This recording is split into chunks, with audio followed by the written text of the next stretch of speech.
Moi, je suis arrivé au sein du groupe ERAM, effectivement, il y a 3 ans.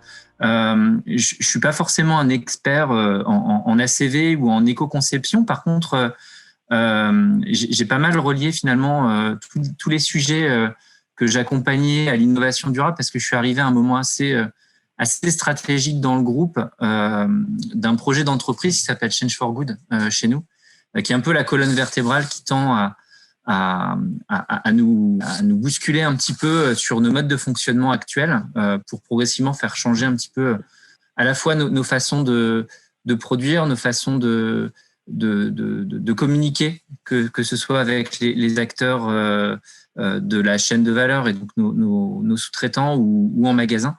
Donc, il y a eu pas mal de choses qui ont bougé depuis mon arrivée. Et moi, j'étais particulièrement en fait challengé autour de projets très spécifiques qui sont un peu, on va dire, pionniers dans la démarche, notamment sur la chaussure, parce qu'on en a parlé là tout à l'heure au travers des relectures, mais notamment chez Bocage avec Atelier Bocage. Alors moi, je suis rattaché spécifiquement à ce que je qualifierais d'être le pôle industriel, puisqu'en fait, ERAM 9 enseignes. Le groupe ERAM a 9 enseignes et 2 outils industriels. Donc effectivement, on a dans l'ADN du groupe, la chaussure est embarquée depuis 1927. Donc ça fait un petit moment que l'on est producteur et distributeur de produits chaussures, même si effectivement on distribue également des produits textiles. Donc pour vous donner un ordre d'idée, on est sur un peu plus de 20 millions de paires de chaussures pour tout le groupe, pour un peu plus de 40 millions d'articles textiles, notamment au travers d'enseignes comme Gémeaux, ERAM, Bocage, TBS, ou d'enseignes très spécifiques comme Parade. Bon, c'est non exhaustif parce que chaque fois j'en oublie une, mais voilà.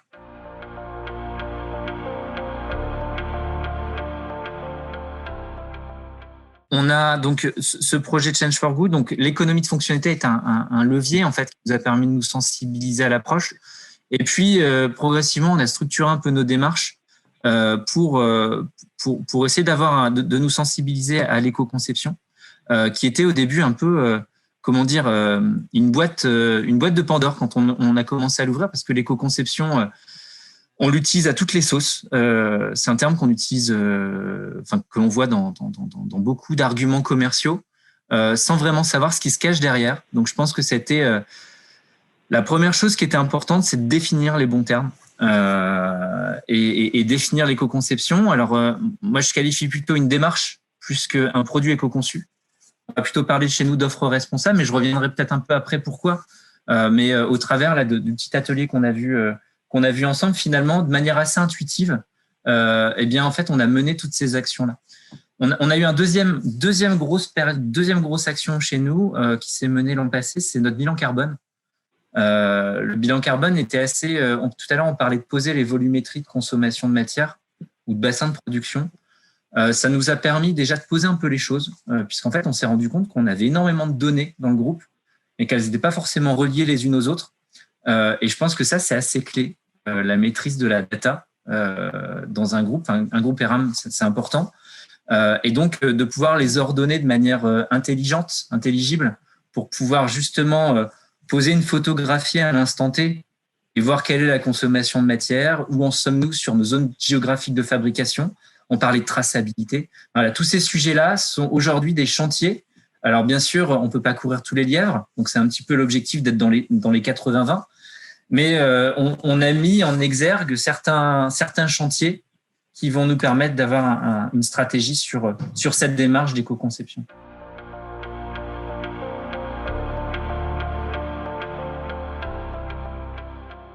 Nous, on a bénéficié d'une expérience il y a à peu près 18 mois maintenant, d'un accompagnement par l'ADEME et par la Chambre de commerce et d'industrie des Pays de la Loire, donc qui est très spécifique en fait là où est positionné notre siège, puisqu'on est du côté entre Angers et Nantes.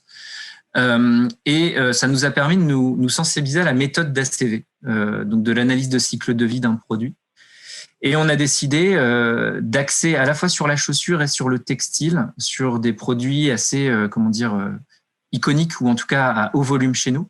Donc, on a pour la chaussure, en tout cas, décidé d'embarquer ERAM, donc l'enseigne ERAM, et en particulier un produit qui est assez iconique pour l'enseigne, qui est la Boots. La Boots ERAM, donc c'est un produit qu'on voit dans tous les magasins IRAM. Et puis la première chose que l'on a fait quand on a fait cette méthode d'ACV, c'est de voir quels sont les poids d'impact de ce produit-là. Et sans grande surprise, parce qu'en fait après on se rend bien compte que dans l'éco-conception il y a des zones en fait d'impact fort. Tout ce qui est matière première, tout ce qui est fabrication, et une particularité encore plus pour c'est l'acheminement des produits finis qui font partie de 3 grands leviers, effectivement.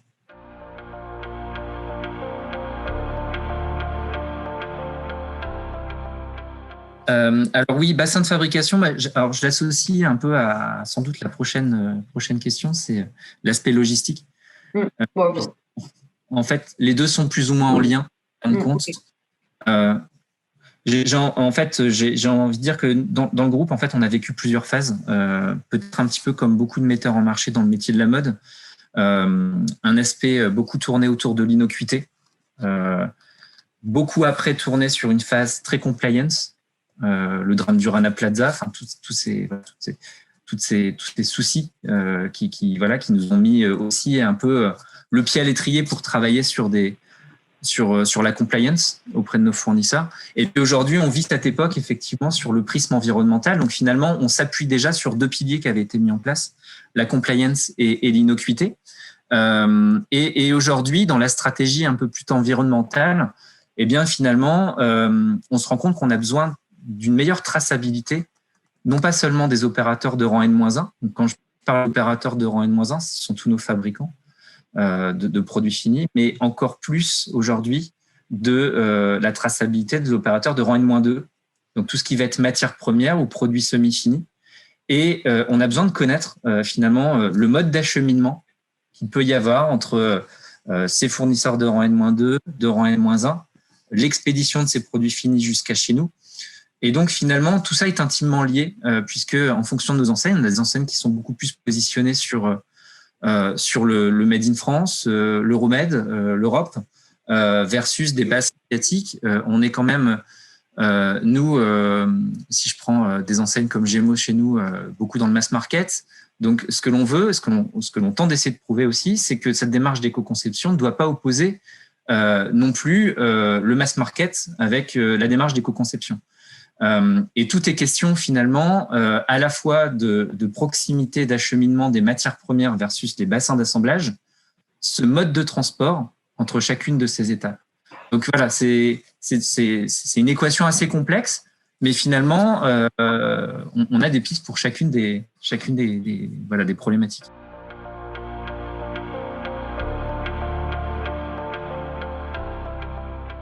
Non, enfin, c'est plus ou moins ce que j'ai dit. Après, la logistique, quand on déroule un peu la plotte de cet aspect logistique, on se rend vite compte qu'on a besoin de rentrer dans des procédures en termes de supply, en termes d'ordonnancement de commandes, pour des raisons de lead time notamment, de se prémunir en fait de tout ça. Donc finalement, quand on déroule cette plotte du schéma d'éco-conception, qui est une vision très produit, finalement, on se rend compte que ça bouleverse nos organisations. Et c'est peut-être ça qu'il faut retenir sur l'aspect logistique, c'est que finalement, tout est imbriqué. Voilà, c'est ce que dit, c'est une équation complexe.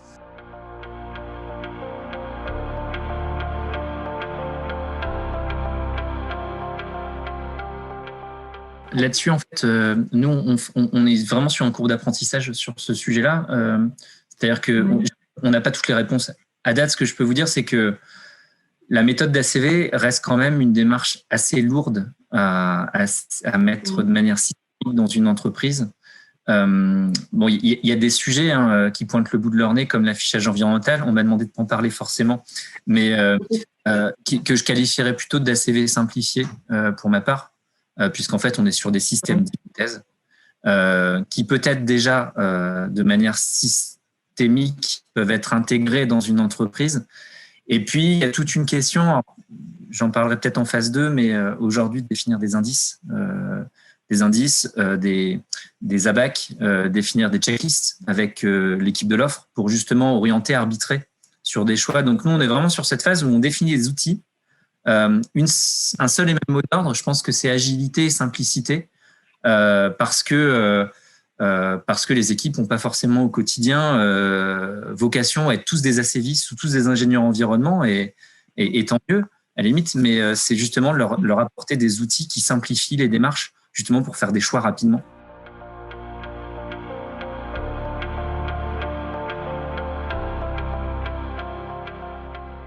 Pour moi, le produit éco-conçu doit être passé par le filtre de la démarche de l'éco-conception. C'est-à-dire qu'il y a il faut aller voir chacune des étapes du cycle de vie et voir si on répond à chacune de ces étapes-là. C'est pour ça que l'aspect sémantique de la chose est important. Alors là, c'est ce que, justement, au niveau du groupe, une définition chapeau, un lexique commun, je pense que c'est déjà la première chose que j'ai appris, moi en tout cas, sur ce petit périmètre, c'est de se dire que, en fait, chacun utilise un mot un peu avec un contenu un peu différent. Et l'idée déjà d'harmoniser tout ça, c'est important. Et souvent, effectivement, moi, j'évite. Alors, j'ai peut-être fait justement l'erreur. Je parle de produits éco-conçus. C'est pas forcément ce que je voulais dire. Je parle plutôt d'offres responsables, de produits responsables et d'une démarche d'éco-conception. L'éco-conception étant vraiment un processus.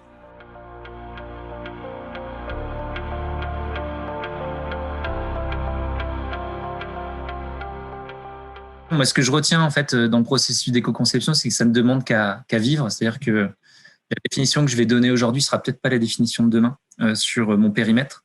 Tout à l'heure, on parlait de 3 leviers d'action qui sont d'importance et qui sont des leviers où on a la main, entre guillemets. C'est la matière, la fabrication, effectivement, le transport. Et là, alors il y a une personne dans l'auditoire, c'est Shimoun, qui est rentré en thèse chez nous sur le sujet plutôt de la circularité, parce que l'idée après, c'est d'associer toutes ces démarches, mais dans une boucle circulaire. Et c'est un petit peu ce que moi j'ai appris au sein du groupe ERAM, c'est que on est dans un mode un peu test and learn, quoi. On fait des preuves de concept, on essaye de mesurer l'appétence consommateur, et c'est un petit peu en ça qu'est né Atelier Bocage, qui est né comme Neuve par Bocage derrière sur le reconditionnement des produits.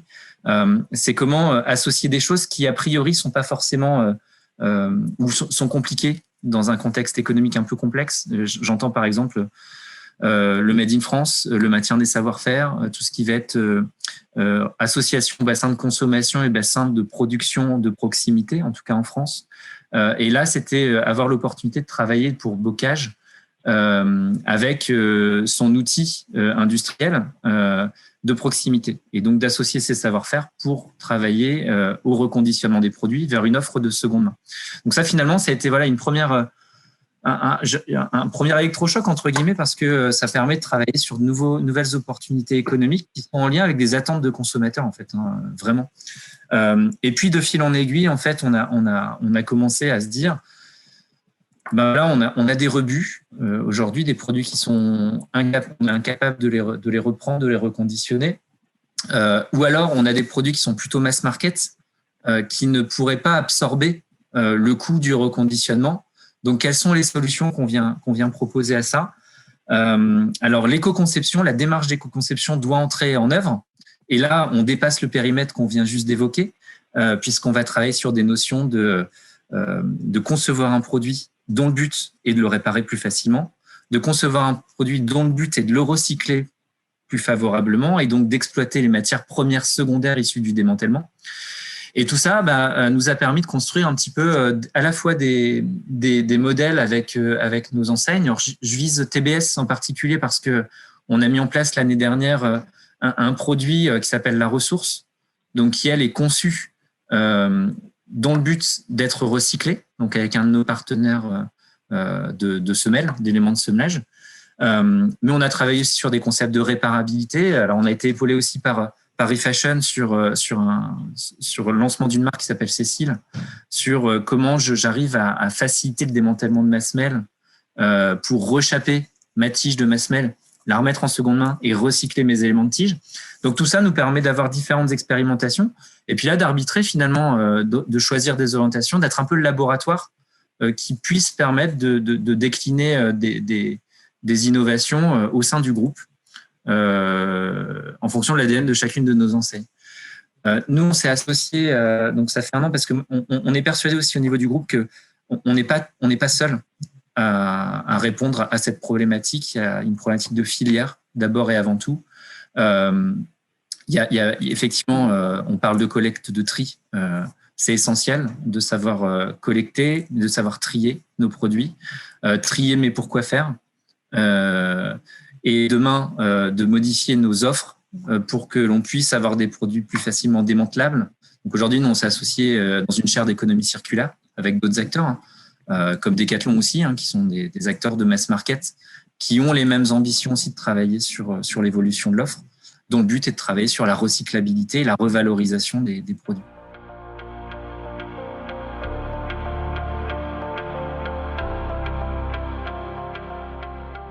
Alors, ce qui est intéressant sur l'atelier bocage, en fait, on a commencé en septembre 2018 à mettre en place une expérimentation au sein de 5 de nos magasins sur l'enseigne bocage. Le but était de valider la durabilité de notre produit sur l'offre de location. Alors, je reviens juste sur ce qu'est l'économie de fonctionnalité.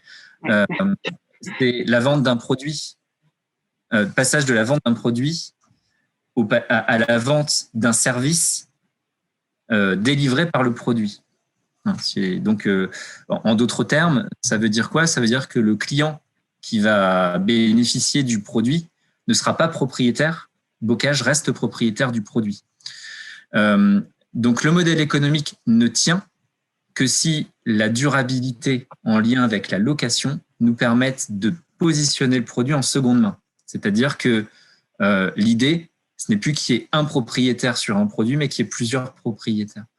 Donc, pour l'instant, ce qu'on a fait, c'est qu'on a commencé en septembre 2018 avec 5 de nos magasins pour valider si oui ou non la période de location était suffisante, était bonne, si l'aspect rentabilité aussi, est-ce qu'on était capable de récupérer nos produits, de les reconditionner pour les remettre en œuvre de seconde main. Donc, ça nous a permis de calibrer un petit peu, un peu tout ça, ce qui nous a permis de déployer après chez Bocage. Aujourd'hui, on reconditionne un peu plus de 12 000 paires depuis le début de l'expérimentation. Alors, ça nous a apporté pas mal de bénéfices collatéraux, j'ai envie de dire. Le premier, c'est le retour terrain. Je pense que c'est essentiel et je pense qu'on en a parlé un peu dans l'atelier précédent. Travailler sur la durabilité. On sait pertinemment que de toute façon, si on va accroître la durabilité d'un produit, forcément, on va baisser son impact de manière directe puisque c'est tout à fait linéaire. Mais par contre, encore une fois, on est sur un système d'équation qui n'est pas évidente. Bocage est on intègre dans l'équation la mode, la saisonnalité, l'apprentissage aussi du client. Le client n'entretient pas son produit de la même manière. Toutes ces notions-là, en fait, qui sont assez subjectives, mais qui doivent rentrer dans le modèle économique pour rendre le produit le moins impactant possible. Donc voilà, pour ça je dis que c'est une courbe d'apprentissage. Il y a pas mal de bénéfices collatéraux, mais ça ne demande qu'à évoluer. Comme je vous le dis, définir demain une démarche d'éco-conception va intégrer aussi tous les acquis sur la durabilité, sur les concepts de réparabilité ou de recyclage. Mais on est vraiment en mode apprentissage.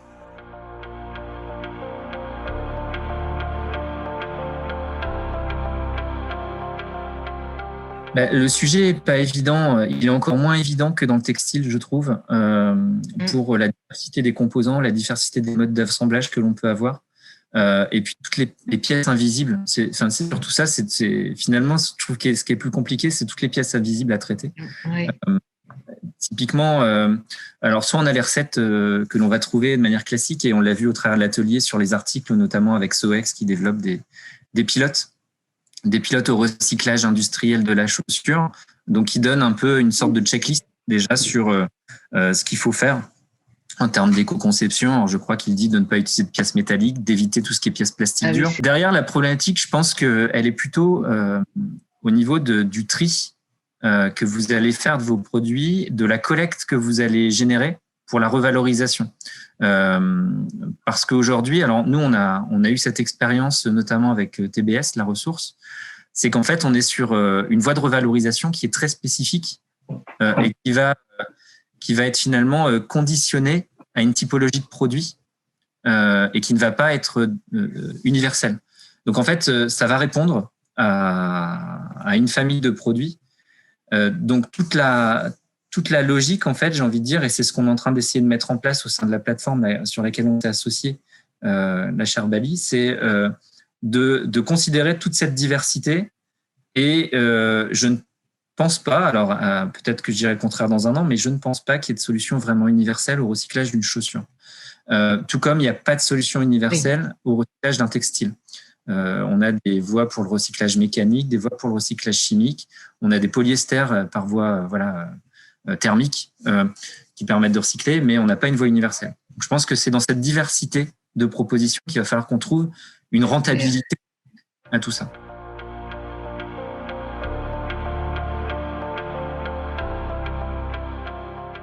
Alors, je pense pas être la meilleure personne pour répondre à cette question. Par contre, je peux apporter des bribes de réponse. La première, c'est que le persona moyen chez Bocage, le fait qu'il y a eu une offre comme neuve a permis, donc des corners comme neuve, donc c'est vraiment des corners seconde main, a permis de baisser la moyenne d'âge et augmenter le taux de trafic. Donc en fin de compte, j'ai envie de dire, la rentabilité, elle se mesure déjà un peu là, même si c'est de manière subjective. Alors, je ne sais pas si je réponds tout à fait à la question, mais en tout cas, ça permet d'apporter une sorte de dynamique aussi et une image un peu différente sur la notion de durabilité, de qualitativité des produits. Donc, je pense que déjà en soi, c'est déjà un succès de réaliser ça.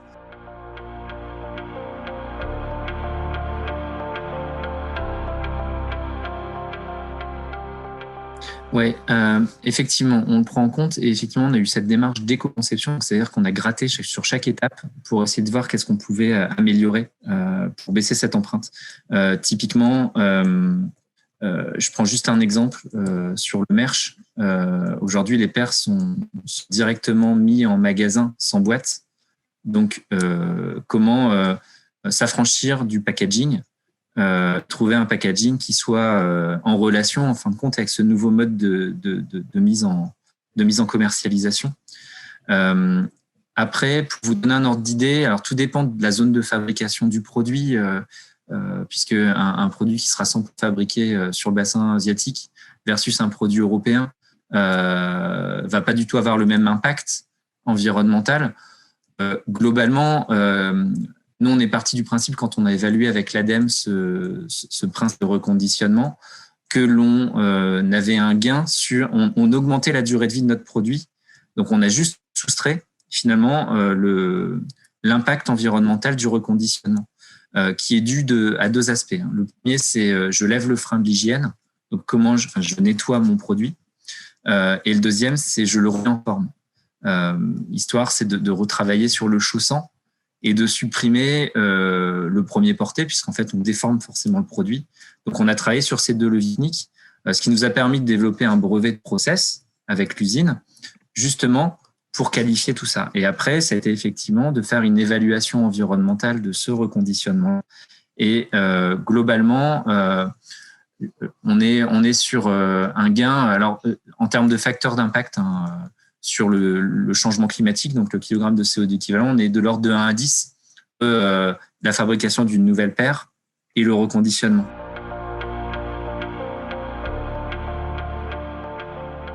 Oui, en fait, on a eu des aides à plusieurs niveaux. Alors, on a eu des aides par l'ADEME, par Refashion également, notamment sur la brique de démontabilité. ADEME, c'était plutôt sur l'évaluation de l'économie de fonctionnalité, donc ce modèle de location. Et puis après, j'ai envie de dire, il y a eu plusieurs phases. La première, c'était plutôt sous forme d'atelier workshop. Donc nous, on a choisi d'être accompagné par un cabinet qui s'appelle Imaginable, justement pour nous aider à nous mettre à l'envers, j'ai envie de dire, sur comment reconcevoir des nouvelles opportunités économiques sur ces modèles-là. Donc, on a embarqué des acteurs comme Bocage, mais pas que. Il y a eu dans la boucle, on a eu plusieurs enseignes chez nous. On a eu Parade aussi, qui a sorti sa chaussure connectée, donc qui est plutôt dans le domaine professionnel, et qui était sur la détection de chute. Alors là, c'était, pour le coup, c'était, comment dire, un bouleversement en termes de compétences et d'expertise en interne, parce qu'il a fallu grandir sur l'IoT, sur la maîtrise de la donnée d'un utilisateur, sur l'électronique. Donc voilà, c'est encore un autre champ. Mais tout ça est en lien aussi avec l'économie de fonctionnalité. Donc effectivement, on a eu plusieurs phases. Et je dis, là, les guichets d'aide ont été principalement l'ADEME et Refashion sur ces sujets.